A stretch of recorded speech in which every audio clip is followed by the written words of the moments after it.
of deputies searching the house with guns drawn. At that point, they had no idea what led to the death of this couple. Any foul play, bro? I didn't look too close. I'm trying to figure out how to get closer to the second body with the German Shepherd right now. Investigators were not supposed to find what they found beneath Gene Hackman's Santa Fe estate. The entrance was hidden behind a bookshelf in his private library. The tunnel went 40 feet straight down into solid bedrock, and the DNA samples they pulled from inside that underground chamber triggered a national security classification within hours of being analyzed in the lab. The story you are about to hear answers everything. The pacemaker that told the real story.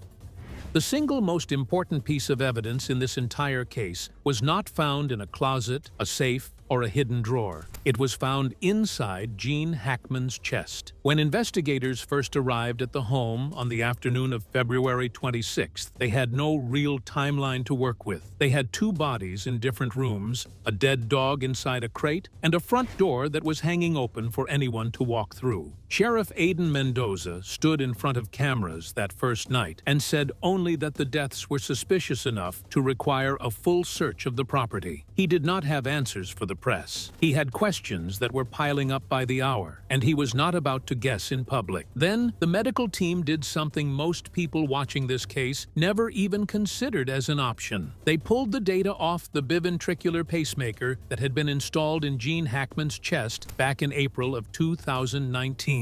That little device had been quietly recording every heartbeat for almost 6 full years, and what it showed broke the case wide open in a single afternoon. Hackman's last recorded cardiac event was on the 18th of February. The pacemaker captured an abnormal rhythm of atrial fibrillation on that morning, and then nothing else after it. Sheriff Mendoza put it in plain language during the press conference that followed. That was a very good assumption that it was his last day of life. But here is where the story takes its first turn that almost nobody noticed at the time it was happening. The medical investigator's office had originally suggested Betsy Arakawa died on February 11th, the day she was last seen alive on store cameras around Santa Fe. Then, a quiet phone record surfaced and changed everything about the timeline. Dr. Josiah Child of Cloudberry Health, a small concierge clinic tucked into Santa Fe, told reporters that Betsy had actually called his office on February 12th. She had made an appointment for that same day. She never showed up to it, but she made the call before she went silent. That single phone call forced the medical examiner to push her likely date of death to the 12th or shortly after, and it created the gap that defined this entire story. From around February 12th to February 18th, Gene Hackman was alone in that 13,000-square-foot home with his wife already gone, and his pacemaker was the only witness to what was happening inside his body during those 6 days. No friends called or family stopped by. No alarm system flagged anything wrong. Investigators found something else when they checked his stomach during the autopsy that surprised even them. There was no food in it whatsoever. Not a trace of recent eating could be detected. His acetone levels measured 5.3 milligrams per deciliter, which is the chemical signature your body produces when it has been fasting for an extended period of time. He had not been eating anything. But here is the strange part that doctors keep coming back to in interviews. He showed no signs of dehydration at all. He had been drinking water. Somehow, in a fog of advanced Alzheimer's disease, his body still remembered to reach for liquid even when it had forgotten how to reach for a phone or a meal. And that is when investigators turned their attention to the woman lying on the bathroom floor across the house, because her story turned out to be even harder to accept than his.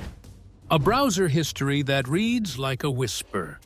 Investigators recovered her unlocked computer from the hallway near the bathroom where her body was found resting on the floor. What was on that machine told a story no medical examiner could have written better than the search bar already had. Starting around the 8th of February, Betsy was searching the internet with the kind of urgency that only comes when something is wrong inside the house and you cannot figure out what it is. She typed in questions about whether COVID could cause dizziness in older adults. She searched the phrase flu and nosebleeds. She searched COVID nosebleeds. She looked up duration of hyperbaric oxygen therapy. She typed in breathing techniques for shortness of breath. She was not searching for herself, at least not at first. On February 11th, around 10 in the morning, she sent an email to her massage therapist named Katya Van Horn. The message was calm and almost apologetic in its tone. She wrote that her husband Gene had woken up that morning with flu and cold-like symptoms. She had given him a COVID test. It came back negative, but out of an abundance of caution, she wanted to cancel her own massage appointment scheduled for the next day. She suggested rebooking for the last week of February if anything was available. She thought he was the one getting sick. She had no idea the virus inside the house was already inside her own lungs. That same afternoon, the security cameras at her gated subdivision picked her up, driving out for what would become her final errands. At 3:30 in the afternoon, she walked into Sprouts Farmers Market wearing a black coat, blue jeans, and a face mask. She moved through the aisles slowly. About 40 minutes later, she pulled into a CVS pharmacy and went inside. The cameras showed her walking right past the pharmacy counter without picking up the dog medications that were waiting for her there. She left without them. Around 5 in the evening, she stopped at a small pet store called Shine Pet Food Company and bought a specific kind of gently cooked rabbit food. The dogs were on a strict diet that she had been carefully maintaining for years. At 15 minutes past 5, her remote clicker pinged the gate of the Santa Fe Summit subdivision. She was home. After that moment, she never opened another email. She never sent another message. The world she had built around her husband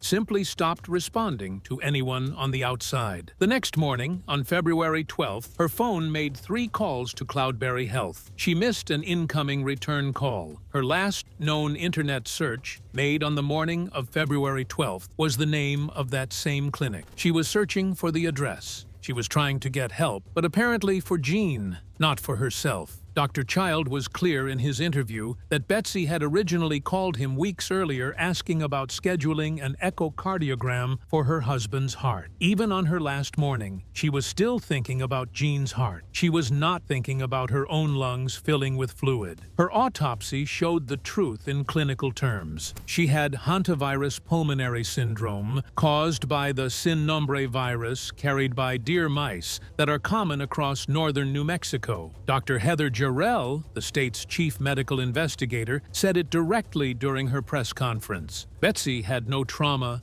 no other illness, no toxins, and no other respiratory virus in her system. She had a virus that had been silently building inside her for somewhere between 1 and 8 weeks before it suddenly destroyed her ability to breathe properly. The fluid that filled her chest cavity was not from drowning. It was from her own body reacting to a microscopic invader that had likely entered through dust she breathed in somewhere on her own property. And the property is where the story gets uncomfortable for anyone who has ever walked through an old garage. The outbuildings they did not talk about on TV. The main house was clean. That detail matters more than most people realize because it changes how you think about everything that happened. When New Mexico's state public health veterinarian, Dr. Erin Phipps, walked the property to assess the hantavirus risk, she found the inside of the residence in good condition. There were no rodent droppings in the kitchen. There were no nests in the bedrooms. The main living spaces showed no signs of the kind of infestation that you would expect to find in a home where someone died from a rodent-borne virus. The main house was not the source of the exposure, but the 8 outbuildings on the property told a completely different story to investigators. There were 3 garages, 3 sheds, and 2 casitas spread across the grounds of the estate. Inside those structures, investigators documented rodent feces, active nests, 1 live rodent, and at least 1 dead rodent. They found droppings inside 2 vehicles parked on the property. And here is the detail that changes the entire tone of the discovery for anyone paying close attention. They found live traps that had already been set out by someone in the household. Somebody knew there was a rodent problem. Somebody had been actively trying to deal with it before this all happened. That somebody was almost certainly Betsy. Gene was no longer capable of setting traps. business or maintaining a property. He could barely remember his own birthday by that point. His daughters told investigators that on his 94th birthday, Betsy had to remind him 3 separate times that it was the day he was born. She was running every single part of that property by herself. She was managing his medications. She was cooking the dog food on a strict diet. She was typing his handwritten novel manuscripts. She was protecting him from paparazzi using hand signals he had developed over the years for awkward moments in public. And she was probably the one going into those outbuildings. She was probably the one breathing in the dust where the virus was waiting. The deer mice that carry the virus are common across the entire southwest region of the country. They get into outbuildings looking for warmth and food during the cold months. They leave their droppings and urine on surfaces wherever they nest. When somebody sweeps that material or kicks it up while walking through a shed, the virus becomes airborne for a few seconds. That is all it takes to become exposed. One breath in the wrong shed at the wrong time of year. The incubation period stretches anywhere from 1 week to 2 months in most cases, which means Betsy could have been exposed long before she ever felt sick. By the time her symptoms started looking like a cold to her, the virus was already destroying her lungs from the inside. There is something almost unbearable about the sequence of events here. She was protecting Gene from everything she could think of. She was protecting him from the press, from his own forgetfulness, from his failing heart, from people who would have taken advantage of his condition if they could get close to him. The one thing she could not protect him from was her own death. The body cam detail nobody wants to acknowledge.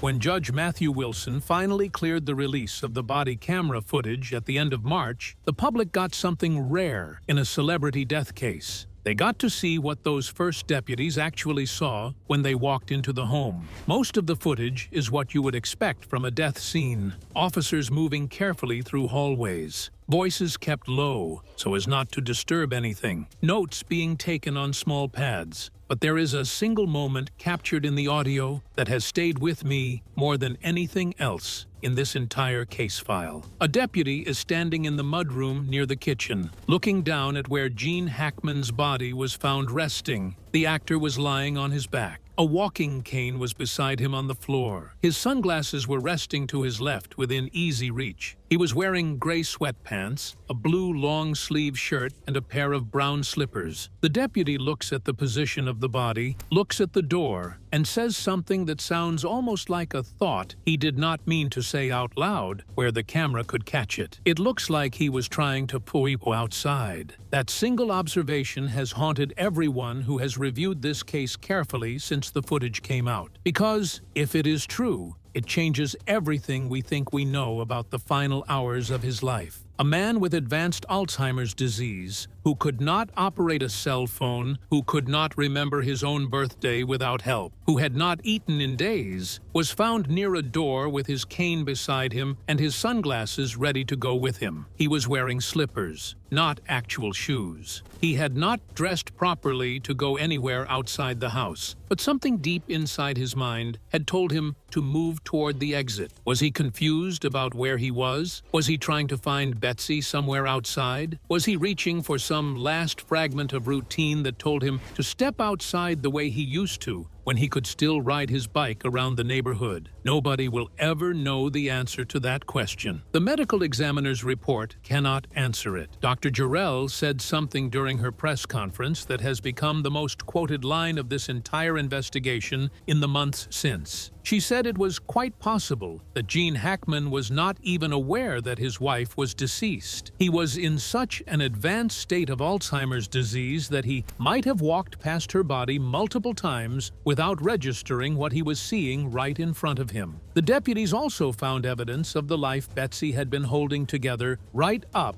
until the very end. Around the house, there were notes she had left for him explaining where she was going on a given day. Notes about yoga class times. Notes about the dog obedience group she attended on weekends. There were notes Gene had written back to her, addressed to my lovely girl, showing he still had moments of humor about his own memory loss when he could find them. One note has been quoted from the released investigation report. He wrote that he was going down to the building past the hot water place, where you sit and do whatever it is that people are supposed to do in such a building. He signed it Love, what his name is. That note is the last documented evidence of who Gene Hackman had become at the end of his life. And then his pacemaker recorded one final irregular rhythm and stopped working forever. The dog that stayed and the dog that did not. There were 3 dogs in that house when the deputies arrived on the scene. Most of the early reporting got their stories wrong because of how chaotic the first hours of the investigation actually were. The dog that died was named Zina. She was a 12-year-old Australian Kelpie mix with a quiet temperament. Zina, their Australian Kelpie mix, was found dead in her crate. The original police affidavit incorrectly described her as a brown German shepherd, which is one reason early reports were so confused about the situation. Zina had been picked up from Gruda Veterinary Hospital on the 9th of February after undergoing abdominal surgery. The State Agriculture Department's necropsy showed her spleen had been removed and there were sutured incisions in her small intestine. The exact reason for the surgery could not be determined because of the condition her body was in by the time it was discovered. There were rumors online that she had a cesarean section, but the necropsy did not support that claim at all.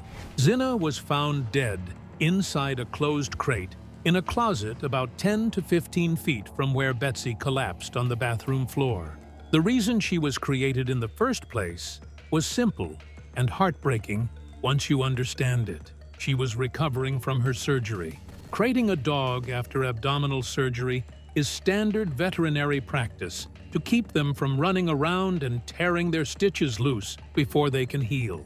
Betsy had been the one taking care of her recovery. When Betsy stopped being able to care for anything, Zina was trapped in the crate with no way to get water or food on her own. Her stomach contained only hair and bile when she was examined later. She died of dehydration and starvation, alone in the dark, 10 feet from the woman she was trained to be near at all times. But 2 other dogs survived everything that happened in that house. There was Bear, a German shepherd, who was found alive sitting about 5 feet from Betsy's body when deputies arrived on scene. The body cam audio captured one of the officers watching Bear and saying, "Poor guy, he is sad." Bear actually led the deputies through the house toward where Jean was lying in the mudroom.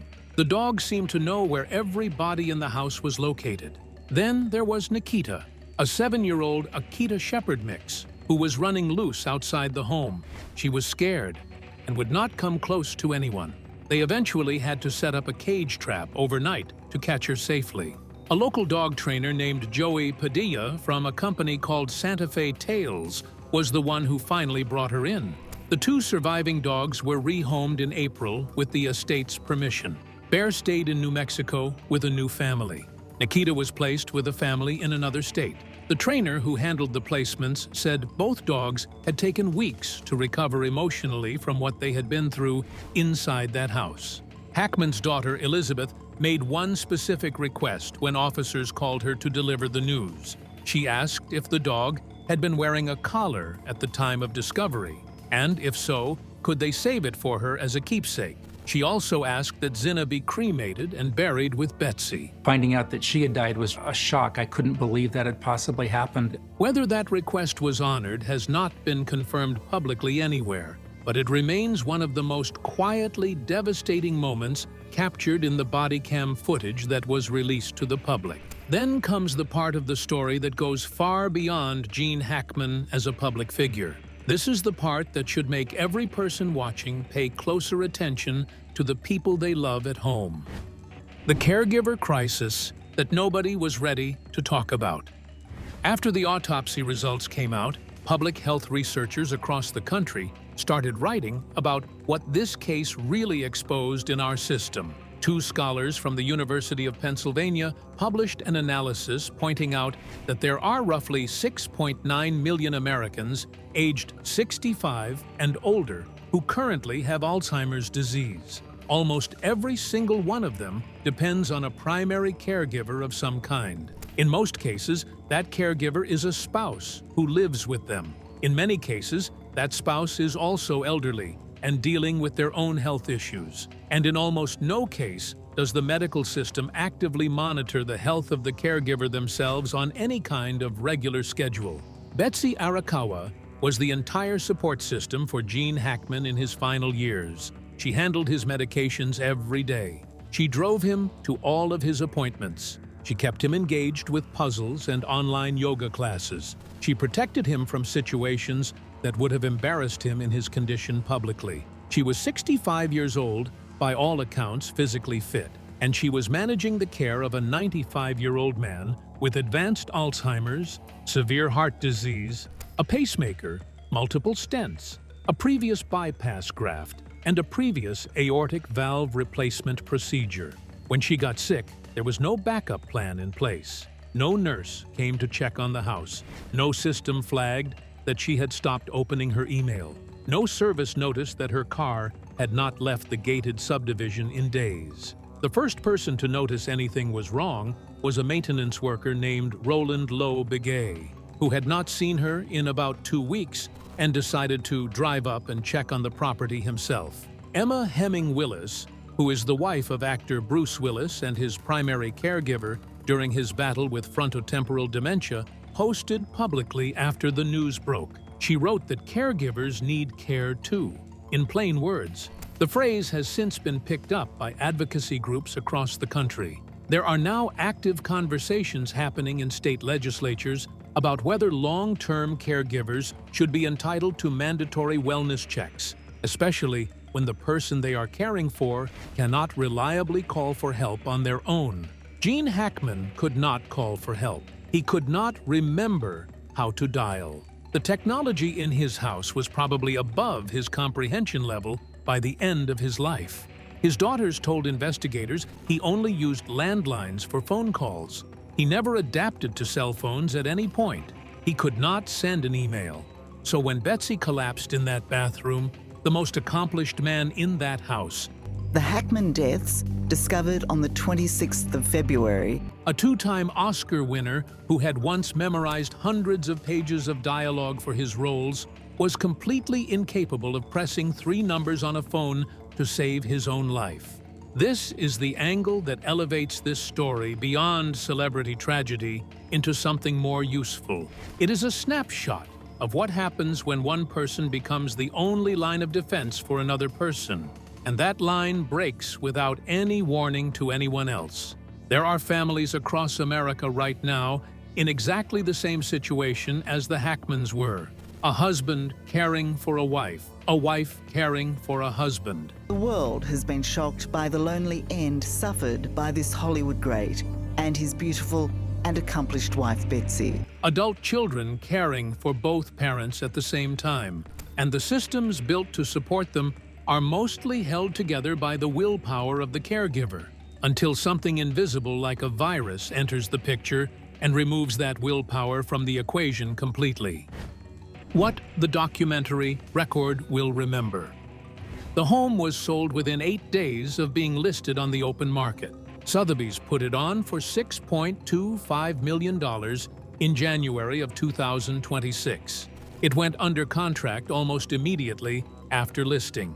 The new owners will live in a 13,000 square foot compound that was designed by a respected Santa Fe architectural firm in the late 1980s, profiled in Architectural Digest, and shaped by 20-plus years of Gene Hackman's quiet life as a painter, novelist, and museum board member. The estate itself, valued at roughly $80 million, is structured through 2 trusts that were signed in 2005 by both spouses. That both Gene and Betsy Arakawa Hackman appeared to have dropped where they stood. Gene's children from his first marriage, Christopher, Elizabeth, and Leslie, were not named as beneficiaries in any version of the documents. The clause in Betsy's will that triggers when both spouses die within 90 days of each other directs her estate into a charitable trust automatically. Christopher Hackman has hired a California estate litigation attorney which suggests there may be a legal challenge ahead in the courts. As of the most recent reporting, that situation is still developing slowly. The tributes from the entertainment world were remarkable for both who participated and who stayed silent during the news cycle. Morgan Freeman opened the Oscar ceremonies in March with a quiet remembrance of his old friend. Clint Eastwood called him the finest actor of their generation in his statement. Francis Ford Coppola, Barbra Streisand, Tom Hanks, and Dustin Hoffman all issued statements within hours of the news breaking. Hoffman, who had been his roommate at the Pasadena Playhouse, where they were both voted least likely to succeed, said that Hackman gave them everything he had, even when he was being difficult on set. Wes Anderson eventually broke his silence in May and admitted that working with Hackman on the Royal Tenenbaums had been a real battle behind the scenes. Bill Murray confirmed in his own words that older legendary actors were often rough on younger directors, and Gene was rough on Wes throughout that entire production. But the tribute that hits the hardest came from Hackman himself, in his own voice. In a GQ interview back in 2011, he was asked how he wanted to be remembered after he was gone. He gave an answer that did not need any polishing afterward.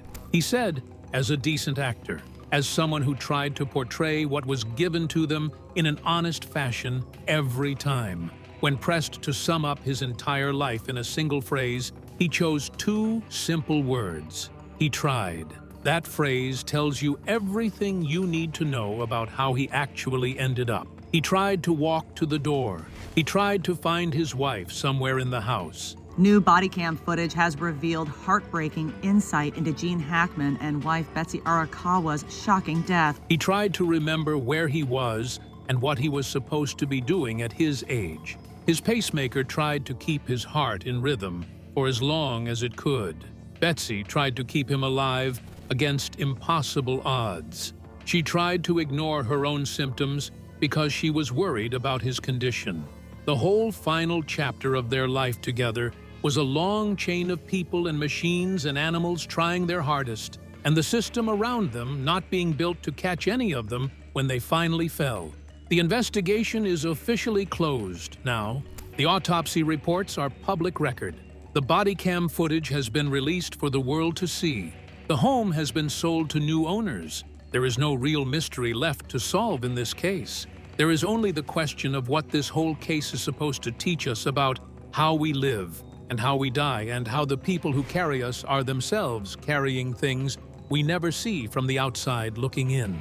That is the real story behind those final days, and most of it never made the headlines the way the rumors did when they were spreading. Tell me in the comments what part of this case stayed with you the longest, and what you think we should be talking about more.